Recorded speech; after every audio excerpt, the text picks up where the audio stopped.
As a necessary disclaimer, if you're having any pre-existing health conditions or complications, or if you feel like you need to talk to a professional licensed healthcare provider about your nutritional needs or dietary needs, please do so. Okay? Disclaimer ended.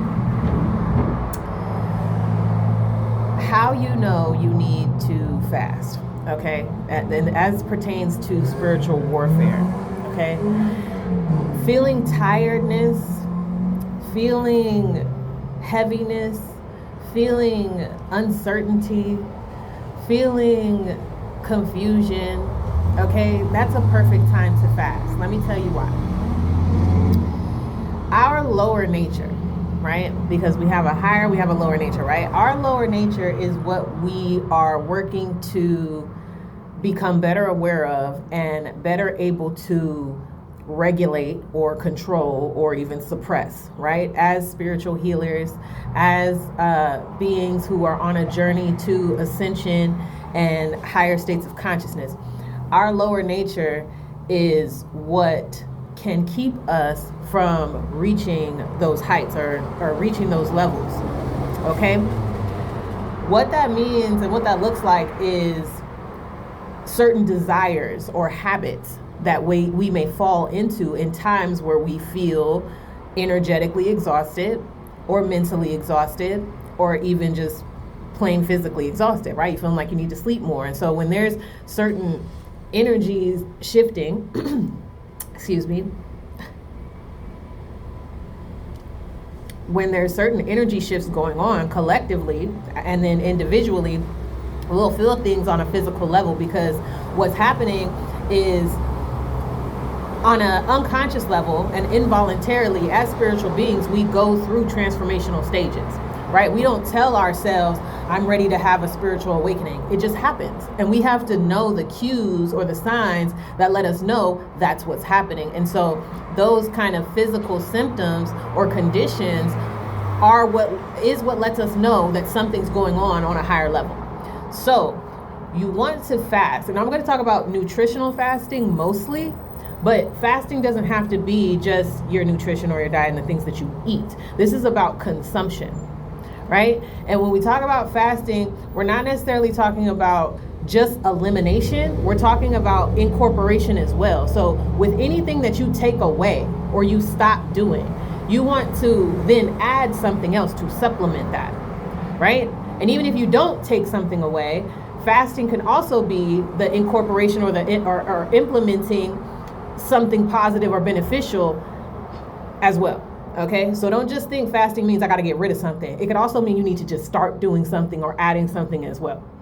Okay, I'm 3 days into a water and fruit fast only. This isn't the first time I fasted. I've done water fasting years before. I've done dry fasting. I really want to do a dry fast again, which I will, because it was amazing. Ketosis was amazing. Anybody knows anything about hitting that point of ketosis and your energy levels just be like, and you running off pure just energy, spiritual power, like that's a different kind of feeling. But this is why I'm doing this, because I feel like I can share this with people who may want some information. And this isn't the only place to get this information. This may not be the best information. This may not be what resonates with you, but if it does, stay tuned.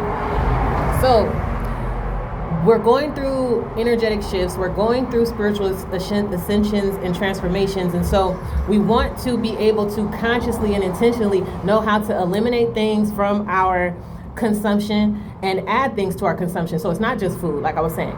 It can be you stop doing or stop watching certain movies or being on social media, or your social life and communicating with people. You could eliminate or scale back on some of that stuff, right?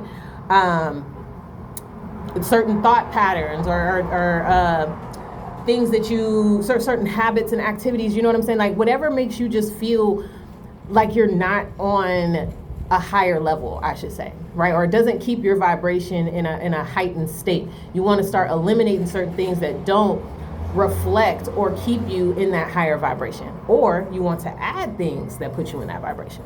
You know what I'm saying? So nutritional fasting specifically is a good way to do this, because for most people, right, most human beings, food and learning how to control your diet is one of the hardest things to do, on top of or next to sexual activity. So that's another one, right? You abstain, you become celibate, and that just changes the game for your energy, period. And anybody that knows, man or woman, knows when you stop exchanging your energy and you learn to cultivate and activate your own internal energies. Spirit in the room. When you start to not exchange that energy with anybody else and you're just operating off you and God energy, oh man, ain't nothing like it. Ain't nothing like it. So you practice that form of abstinence, or you limit the consumption of another person's energy. Okay, and you just running off you and spirit. Now, with food, and like I said, those are, as far as the lower nature, your diet and food and then sexual activity are the hardest things for people to give up, I feel. Now, on top of maybe alcohol and certain herbs. I ain't gonna call cannabis a drug, but, you know, letting go of that. People have a hard time with doing that. But I'll say food and probably sex is the hardest.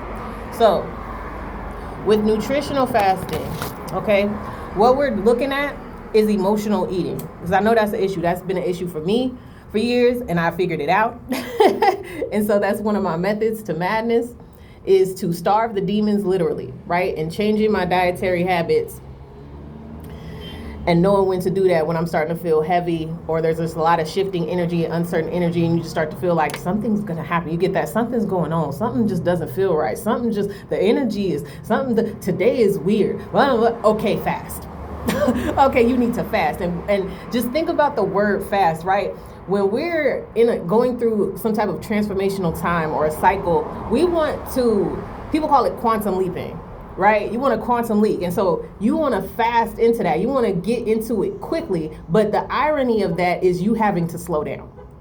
You're not getting there literally fast. Fasting helps you slow down, because the vibrational frequency and the spiritual energy that's running is fast, right? Spiritual energy is high vibrational, which makes it fast. So then that requires us as physical beings to actually physically slow down so that we can allow that energy to do what it's doing. If we're trying to move too quickly in our physical being and in our movements out in the world, while there's a profound shift going on with the spiritual energies, that's when we start to feel super exhausted. And that's when we start to feel more confused and not really getting clarity, because we're trying to keep up with an energy that is way faster than we are, you know what I'm saying, in this realm. Okay? And so you might find when you fast, your meditations and your dreams be lit. Okay? And I'm talking when you're fasting, when you're eliminating things from your diet and changing your diet and eating more clean or eating more lighter, like literally, like eating less or eating more organic or fresh food, fruits, vegetables, nuts, seeds, all that kind of stuff, right? You may find that when you meditate, you're able to tap in faster, you're able to stay focused more, and when you're dreaming, you're able to be more lucid, you may astral travel a lot better, and you may retain the memory of your dreams better, okay? And that's because you're allowing yourself to slow down while that spiritual energy is moving fast, okay? And so, with emotional eating, back to that, right? Emotional eating with spiritual warfare, right? Because this is what I'm talking about too. This is spiritual warfare time when we're dealing with a lot of shifts and we don't know what's going on, we don't know what's going to happen, all that. That's spiritual warfare. There's something going on in the higher realms, right? There's all that action, and our higher beings and higher selves and spirit guides are doing a lot of work on our behalf. So that requires us to have to slow down, right? And make some changes, have some discipline. Okay, this is temperance time if we speak in tarot. All right, so gluttony and greed go hand in hand with emotional eating, and gluttony and greed are considered sins when we think like biblical, like Christianity and like Catholicism terms, in terms of like lower nature, right? Gluttony and greed, when you overeat or you overconsume, right?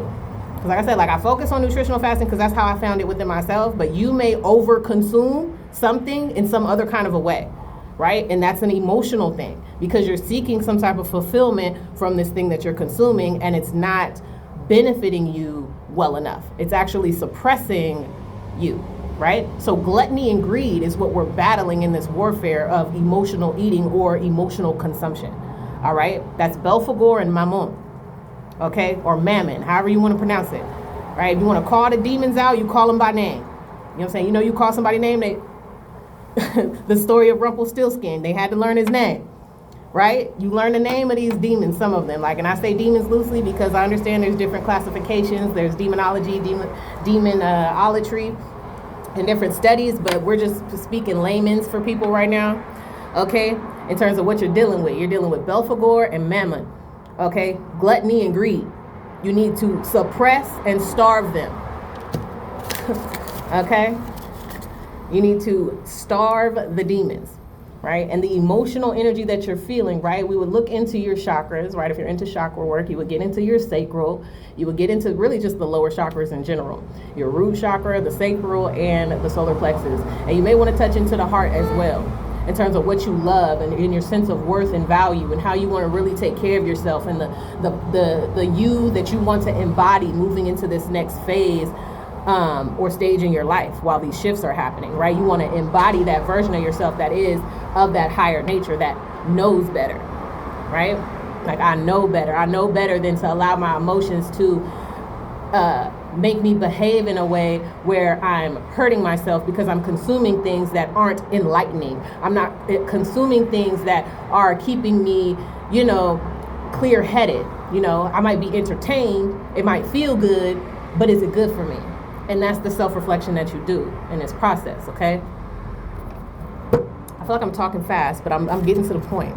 And that's all I came here to do, all right? We're talking about fasting, nutritional fasting, consumption, spiritual warfare, and what we're dealing with, okay? In these times where it's like there's shifts and transformations going on, and there's things happening beyond our conscious awareness. We just can tap into it intuitively.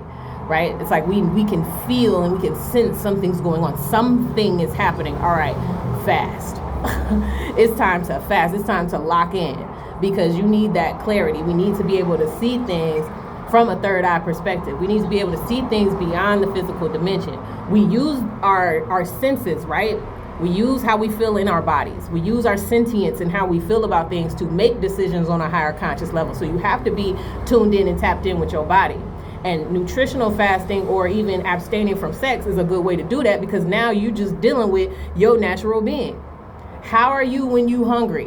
What's going through your mind? How are you when you're really thirsty? What's going through your mind? And you sit in that, you meditate in those times. One thing that I do when I fast and I start to feel like hunger or thirst is I affirm my connection to the elements and that I can consume elemental energy, right? I can consume light because I am light. I can consume air through my breath because I am air.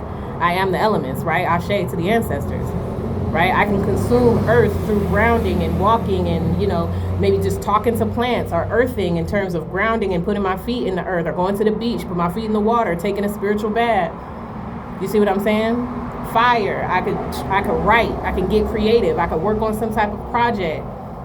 All right, I could meditate. I could do candle meditations and looking into the fire, into the flame. You know what I'm saying? If you're into that. But it's like you work on how you consume things, right? And anything that you eliminate, you want to supplement with something. You don't want to let your spirit starve. You're starving the body, right? You're starving the lower nature and the impulses and the habits that you have so that you can cultivate a new way of being. All right? All right. So, with all that being said, I'm just going to pull a couple cards because I brought them out here. I didn't know. I knew I wanted to give this message, but I'm going to pull a starseed oracle, for someone or many out there right now. S.S.Oracle, Shadow and Soul Oracle. My name is Savvy. Okay, so I'm going to pull the Starseed Oracle card for one person who may need this, or maybe multiple people watching this right now who may need this in this time of transformation. I want the most high vibrational message for someone to follow right now. We got, I remember, soul plan, the fated life versus the destiny life. Yeah, so how you were brought up, how you were raised, the things that you may have been doing your whole life have got you to a certain point. And now it's time to make some changes so that you can come to find out what you are at your soul level, right? Not the identities that were placed on you, not the conditioning that was placed on you or the programming that was placed on you, but what you came here to embody because it's in your soul plan. It was written for you. Ashe Jehudi. Let me pull one of these ancient Kemetic or ancient Egyptian deities as well, okay? Because this was already written. You know, Jehudi or Thoth, as some may know, is the god of writing. Ashe to Seshat as well. That is my namesake, Savvy Ra Seshat, okay? So you call me Savvy. But let's see what's going on. Things that's already written and recorded in you before, you know, you were brought up by your caregivers or guardians or learn things in society. You know what I'm saying? The things that are inherent to you, the things that may be activated now. It's time for you to remember that. Let's see. We got Kanum, number 21. All right. Resourcefulness. So using what you have. You see, let me look at this. You see how he's like focusing on this body. And this is what we're talking about right here. He's looking at this body. And it's like a child's body. It's like a little body. But it could be a grown person too, because we're talking about a guy here. But it's like you need to use what you have in your environment to elevate yourself. There is nothing that you don't have, is what this message is. So don't say I don't have the resources or I don't have the this or the that to start this journey to either fasting or changing your habits or whatever. You don't need to go to no gym. You don't need money to go to the gym. Okay. Fruits and vegetables are not expensive. Okay. Water is not expensive. Okay. Like, I don't want to hear nothing about is something being too expensive. And it's not me, this spirit talking. Like, you better not complain about something being too expensive or you not having access to something. You have access to it. The first thing you have access to is your mind, right? If you're listening to this message, you are aware enough to tap in with yourself and start exercising and utilizing your own sense of discipline, right? And your better knowing. You know how they say, if you know better, you do better. Okay, well, this is the do better message. All right? You got to know your body. You got to know yourself. That is the message. Know thyself. Know thyself. Not know. In my book, I have this book. It's an ebook. You can see it. If you click the link in the description at the end of this video, you can download my book on Amazon. It's called Word to the Wise, Spiritual Messages for Self and Relationships. The last quote in that book is, enlightenment is not what you know about the world. It's what you know about yourself in relation to it. Okay? It's not about what you know about the world. It's what you know about yourself in relation to the world. And when we say the world, we're talking about your experience here too, not just the facts about the system and the matrix and all of that stuff, or history. Okay? We're talking about your history, your life, and what you know about yourself. So know thyself and know that you have everything that you need. It says, I remember here. Okay? A lot of purification needs to happen here for somebody or many, right? In terms of getting closer to the water. Getting more in tune with the water, which means getting in tune with your emotions and how you really feel about things. How does it make you feel when you consume certain things? Do you feel guilty? And you gotta be honest with yourself about that. Do you feel ashamed? I shouldn't have ate that. I shouldn't have watched that. I shouldn't have slept with him. I shouldn't have slept with her. All right. You tell on yourself. All right. You tell on yourself every time. Your feelings will snitch on you. You could try to convince yourself in your mind all you want to, or try to pretend like you don't feel things all you want to, but once you feel it, it's real. So you have to sit with that, right? And learn how to regulate that. And as was said, like, you have the resources that you need, right? And it could even be other people around you that can help you with some resources or be a resource for you, right? In terms of learning, in terms of information or actual physical things, maybe, you know. Somebody needs to start a garden. If you got a garden or started a garden, you need to be nurturing that garden. You know what I mean? Because that's a reflection of your body. Okay? Ashe. All right, if you enjoyed this message and enjoyed this reading, please like, share, and subscribe. And if you're interested in any of the services I have to offer, I do alchemy readings and love life readings, and I also offer a one-on-one spiritual wealth building session as well. Do read the descriptions and the disclaimers before you book, and I will talk to y'all later. Peace.